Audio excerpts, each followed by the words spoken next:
There is nothing wrong with your internet. Do not attempt to adjust your settings. We are controlling the podcast. We control the squealing and the screams.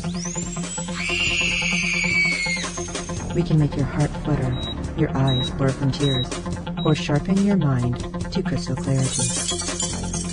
For the next hour, sit back. We are in control of what you hear. We repeat, there is nothing wrong with your settings. You are about to experience the awe and mystery known as the female mind. You are now entering the Fangirl Zone. Hello everyone and welcome to the Fangirl Zone. I am Sean Fangirl Ass and this is The Handmaid's Tale. Joining me today is my co-host, as always, Miss Jennifer. Hello everyone. And we are doing a special Handmaid's Tale episode, which Jennifer had talked to you about. So, in honor of the special episode, we have a special guest with us. We have Resistor 42 from Hello. Hello. You may have heard her on various Hellenide podcasts. And you might hear her a couple times over here, too, if she's joining us, especially when we get to the big finale of this season, especially knowing we're going into a third season. Mm-hmm. Yes. I'm so excited. But yes. These two ladies happened to make it down to Scadfast and the special Handmaid's Tale, so I'm going to let you guys talk a little bit. So what was it exactly you guys went to? Okay, so we have the Savannah College of Art and Design. We have a campus here in Atlanta, and we're very fortunate to have the Scadfast Museum. And really what that museum is they have collections of costumes and designer lines, and it's just amazing the things that they have in there. It's honestly beautiful. I love it so much. I love going there. Like every couple of months or so, they have just something that will just blow your mind. Like right now, they're displaying Pierre Cardin, but more importantly, they have just opened a new exhibit, and it's called Dressing for Dystopia: The Handmaid's Tale Costumes by Anne Crabtree. And let me tell you, we had to walk through the Pierre Cardin exhibit in order to get to the Handmaid's Tale exhibit. And I wasn't even looking at these beautiful, timeless pieces of art.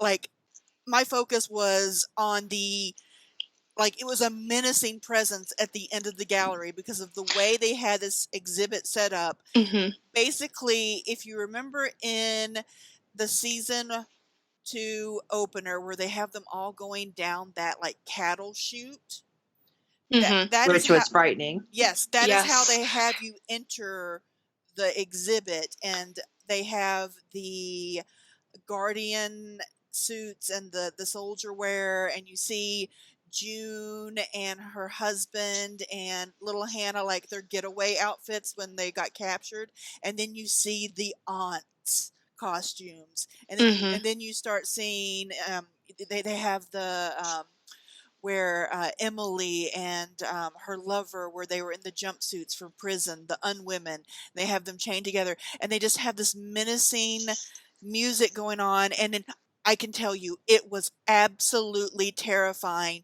to walk down that corridor, and then you take an immediate right, and in a circle are all of the different handmaids costumes, and it's just outstanding. If you are in Atlanta from now until August, that's how long it's going to be here, make sure you go to the Scadfast Museum and see these pieces for yourself. It will change your life. I was terrified. The lighting, the sound, the videos they had going, plus we saw some new costumes that haven't even been shown on screen yet, which blew my mind. I mean, they had just everything there. Everything. So it really feels like you're stepping into another world, which is what Anne wanted and what Scadfast wanted, because it is such a different world, yet it's so close to what we are in today.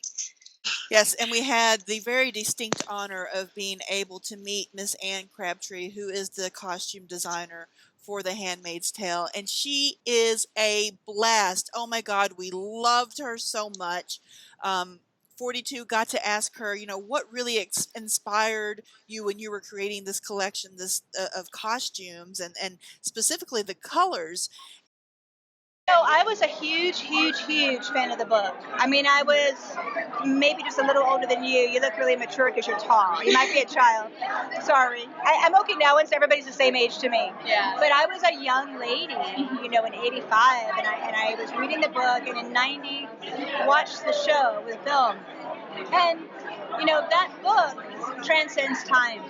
The movie transcends time, but it was made in 1990 when the color red, the choice of red, was a very specific 1990 red. The color teal was actually royal blue.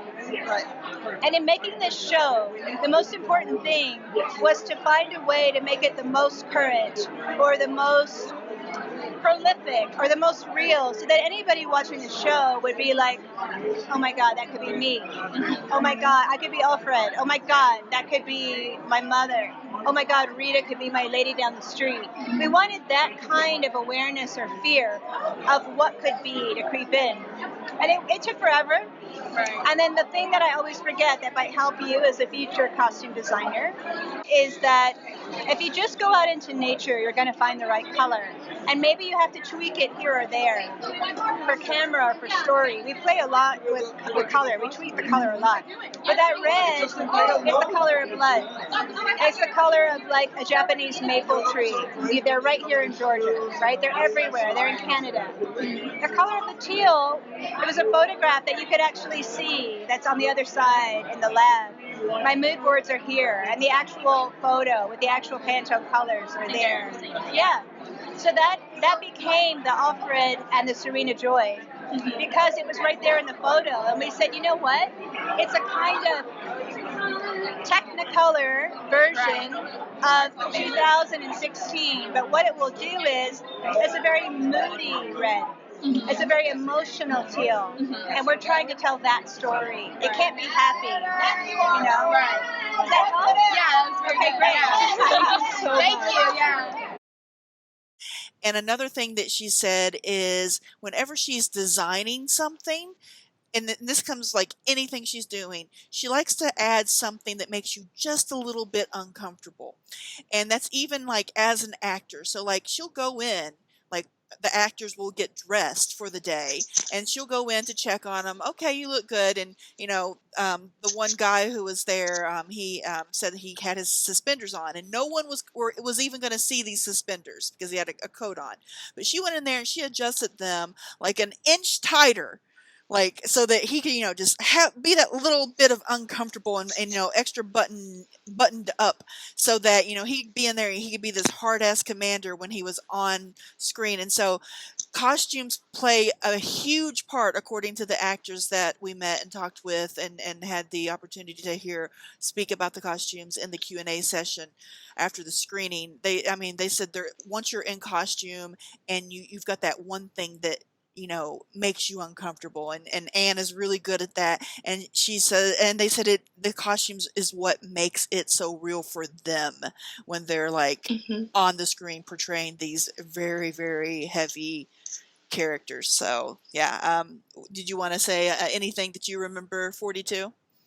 I remember Janine said that the actor, she said that being in character for her was putting on her eye cover because she doesn't have an eye. The prosthetic eye, yeah. Yeah, and it really put her into her character along with Anne's wardrobe. And as an actor, I can really relate to that because you don't feel like you're in a character or you're in that world till you really put on that wardrobe and you get on set and you put on that makeup and you really become that person. And I really love how Anne really captured that in the actors and how she felt that was very important, with the 1-inch suspenders, with everything. Because even for the handmaids, she gave them certain things to make them feel like they're characters.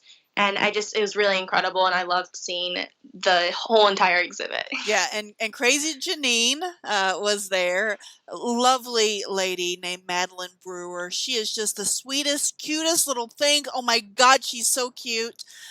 She's hilarious. And she's hilarious. Oh my gosh, they were all hilarious. We also got to meet Rita, played by the wonderful Amanda Brugel.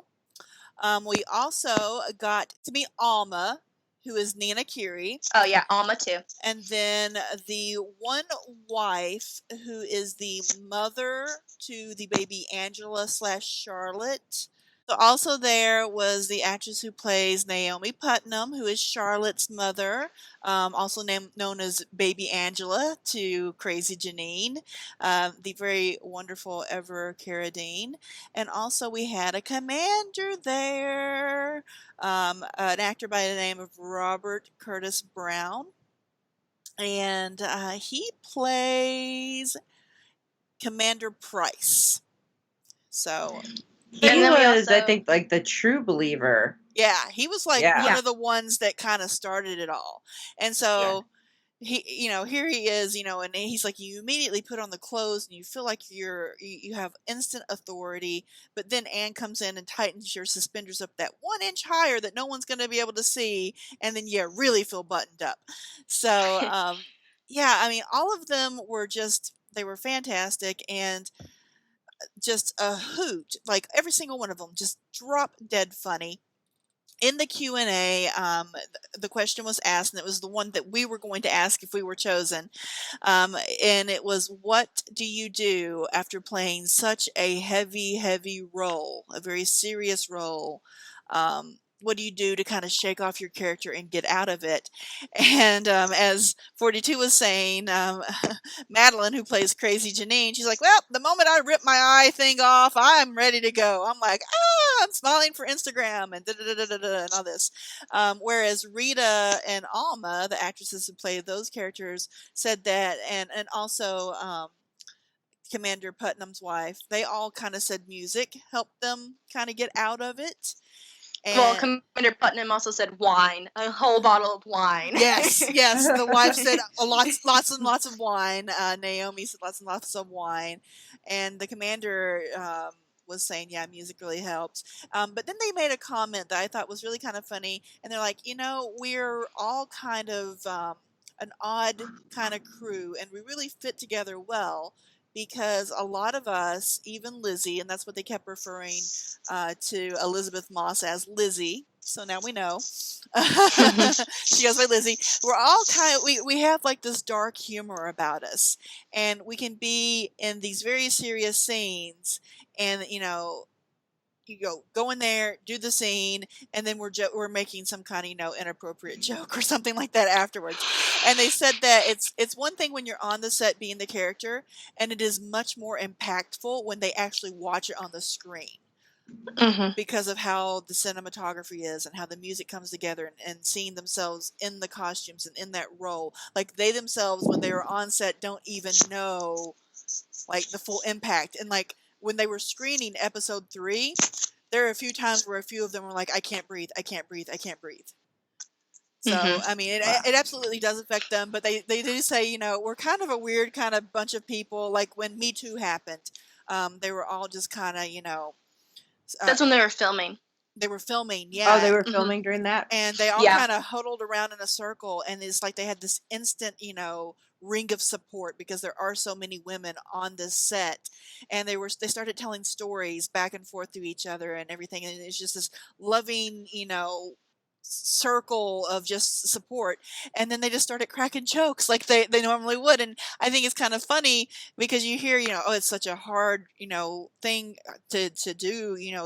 They must have to go through psychotherapy and all this. And I've even read that they've had to go through therapy after filming some scenes. And they're like, yeah, we kind of just shake it off. We play loud music, we joke around, we try not to take it too seriously. But man, when it all comes together, that's when the crying starts. And they said it's very difficult to watch the episodes after they've filmed them. So I thought that was interesting. Mm-hmm. Well, we're supposed to be getting some pictures from it, so we're still waiting for the official release. So when that comes through, we will have it up on the website. Absolutely. And if all else fails, we have at least one picture of the ladies together that we may or may not have up on the website soon, but Oh, and we have a secret, and I don't know how well of a well-kept secret it is because Anne said she's mentioned it in other interviews. And her parents, it's kind of funny, her parents were in the audience because it was a big deal for Anne to be to be honored to have her collection displayed at SCAD Fashion. So her family was there, and she's like, God, I have to say this in front of my parents. So if you look at the aunt's costumes, she added a little Easter egg into them because she wanted to give them their own little authority. And she's like, I added that collar to look like a labia on purpose. Really? So I'm Yes. like, oh, okay, so they're officially pussy control. Okay. Yep. Oh, man. Yeah. And the one thing that she did say about picking that particular blue for the wives is because they're peacocking around with their privilege. Mm-hmm. And Oh, that's really interesting. Yeah. They're very peacocky. Yes. Yes. And we noticed one thing when we were looking at the costumes, that none of the women's clothing had buttons on them. It was clasps, these little eyelet Yes. hook clasps. Yeah. That, like, you know, Janine said, Madeline, that, you know, she's got these boots on and nobody's going to see all these tiny little clasps. And she's got like 500 little clasps going up to put her boots on. And she's like, I'm cursing Anne with every little eyelet that I have to, like, you know, because it takes forever to put my boots on. But it's details like that that make them uncomfortable and and make it scary and just draw the emotion in as much as she can as a costume artist. And but there were some buttons on the men's uniforms. Yes. Not a lot. Only on the men's. Yeah, but only on the men's. Zippers were covered. Even on a woman's dresses, if you had a zipper, it was like very covered all the way to the top, and like you could tell there's a zipper clasp there. It was very interesting. I loved it though. But did they say why? Just, I think because they wanted it so streamlined and clean. Mm-hmm. And the one thing that she did say, Anne said, is she's like, I want you to look at the screen and with what's going on today. And she said that she read this book when she was growing up as a young girl, and she was influenced by the movie that was made in the 90s. And when she got this job, she's like, what a huge undertaking. Oh my God, it's one of my favorite books. It had such a huge impact on my life. How do I redesign this to be relevant to today and what is happening today? And she said that she basically, you know, she wanted you to be able to look at the TV screen and feel like, wow, that could be me. Yes, exactly. I could step into that universe and that would be me. Like that, it's so close to reality that it could happen. And the one interesting thing that she said about detoxing when the season had wrapped and they were between season 1 and season 2 is she ended up taking a very long train ride down the coast of California just to kind of detox and not really talk to anybody. And they filmed in Canada, and so they were super busy on set, and they weren't, you know, able to really keep up with what was going on with the news very much. And she said she was afraid when she came back into the U.S. with everything that's going on, what she would find out and read in the news, like, oh my gosh, are we at war? You know, what has happened since I've been gone? So I found, you know, because you got to remember, they're completely immersed in this world where, you know, we're one terrorist attack away from, you know, possibly being in Gilead.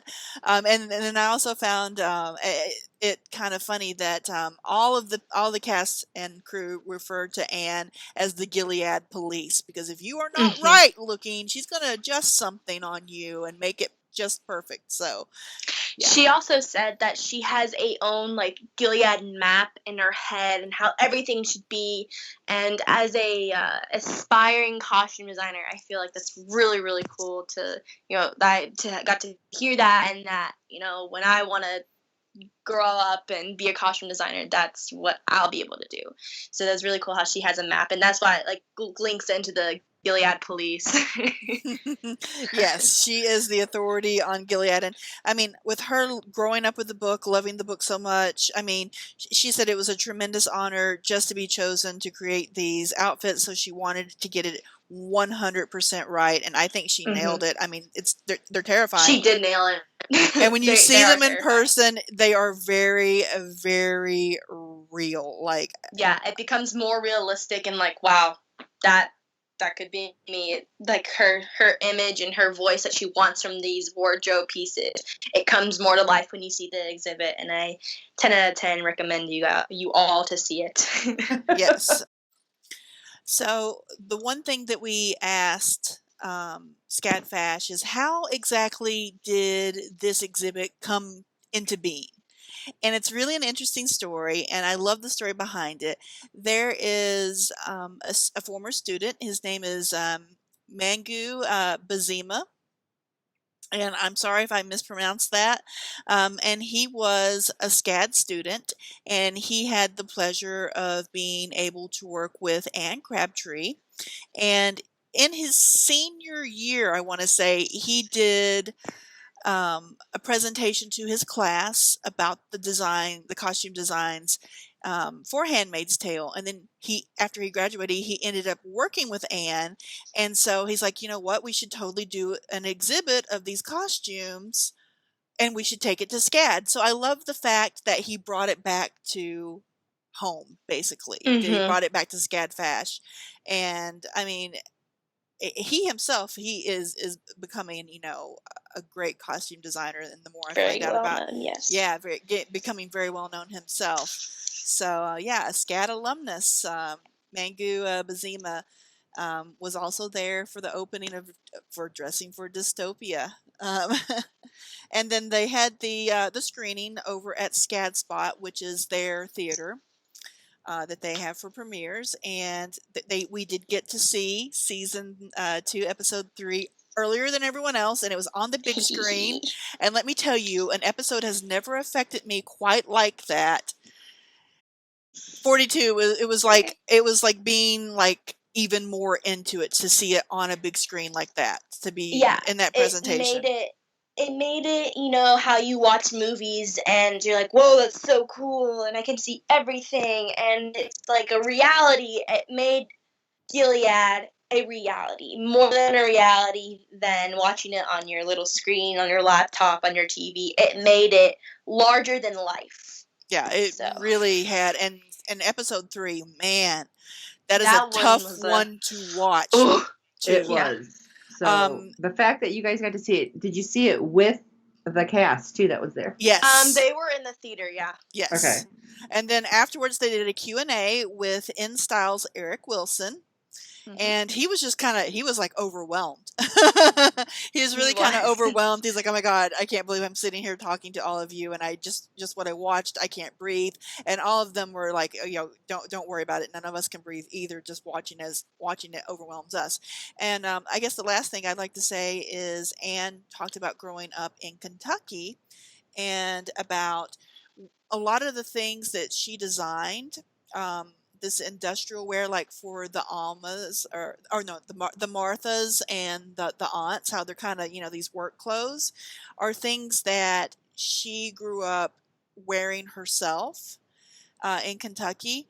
And then, like, for the Marthas, like, you could see where they had distressed the material to make them look like they'd just been worn and worn and worn and worn. And she's like, I'm dressed up all fancy, tonight, but I really kind of like dressing like a Martha, to be honest, because it's just so comfortable and everything. So I thought that was a cute little moment too. And I mean, Anne is just fantastic. Oh my goodness. Follow her on Instagram. She's at Anne Crabtree, and she spells it a little weird. It's ANE Crabtree, CRABTREE. Definitely follow SCADFASH, SCADFASH. I mean, they've got some really awesome things going on over there, and it was just an absolute honor to meet cast members, to speak with Anne about the costumes, to see the costumes. Oh my God. There's some of them I'm not even allowed to tell you about because they haven't happened yet. You just have to go see it, okay? We can't tell you anything about it. Just go see it. Yeah, just go see it. But if you're not in Atlanta, buy a plane ticket and come to Atlanta to see this exhibit, because it needs to be seen. Yes, Dressing for Dystopia. And it's not a ton of money to go and see.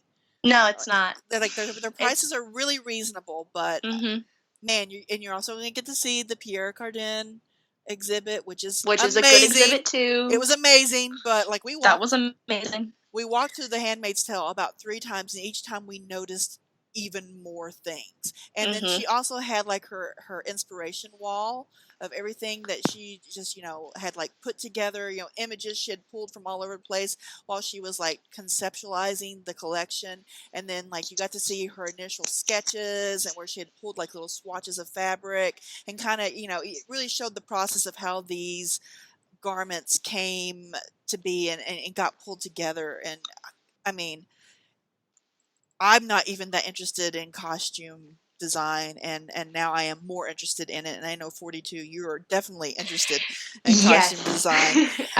Yeah. And there was this one picture she said that she saw where it is that handmaid's red that she picked and that wife teal, and they're together, and it looks like a river of blood is running through this teal forest of trees, and it's on her mood board, her inspiration board. And she said as soon as she saw that, she said that is June and Serena. That's Offred and Serena right there.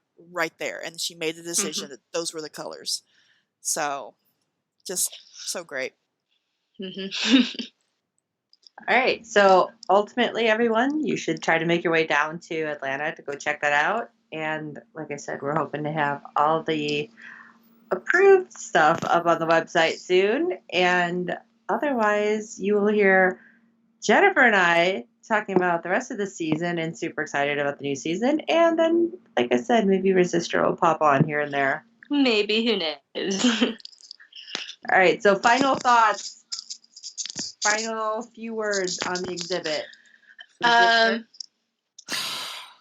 loved it so much. I just also wanted to say as well, you can go to Scadfash online and take the virtual tour. Yes, let me give you the website for that. It's a little weird.